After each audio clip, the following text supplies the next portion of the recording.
मूळव्याधीच्या पोट साफ होत नसेल, त्यानंतर रक्त पडत असेल किंवा प्रचंड वेदना होत असतील, हे काही मूळव्याधीचे छोटे मोठे लक्षण आहेत. म्हणजेच अंतर्गत जखम झाली असेल, काही लोकांना मूळव्याधीच्या ठिकाणी फोड झालेला आहे, तो फोड दुखतो, ठणकतो आणि कोंब आलेला आहे, तो कोंब सुद्धा रात्री झोपू देत नाही, संडास करू देत नाही, व्यवस्थित अन्नाचं पचन होत नाही, गॅसेस होतात.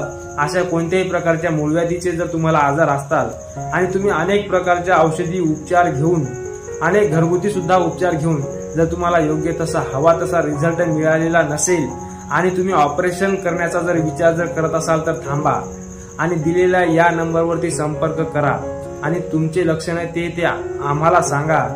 आणि जर तुमचा जर विना ऑपरेशनाचा जास्त खर्च न होता कमीत कमी वेळामध्ये मूळव्याध जर थांबत असेल तर ऑपरेशन करण्याची काहीही गरज नाही.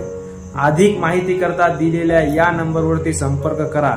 बऱ्याच पेशंटना आम्हाला प्रत्यक्ष भेटण्याची सुद्धा गरज राहत नाही. तुम्ही जिथे आहात तिथे सुद्धा तुम्हाला हा कोर्स पोहोचू शकतो.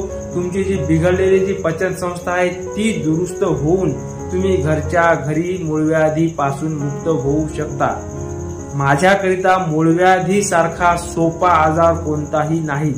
एक वेळ फक्त तुम्ही संपर्कात या आणि मग तुम्हाला जर पटलं तर तुम्ही ही ट्रीटमेंट घेऊ शकता. बाकी तुम्ही दुसरीकडे जाऊन हिंडून फिरून तुमचा वेळेचा व पैशाचा अपव्यय करू नका, एवढीच माझी तुम्हाला विनंती आहे. धन्यवाद.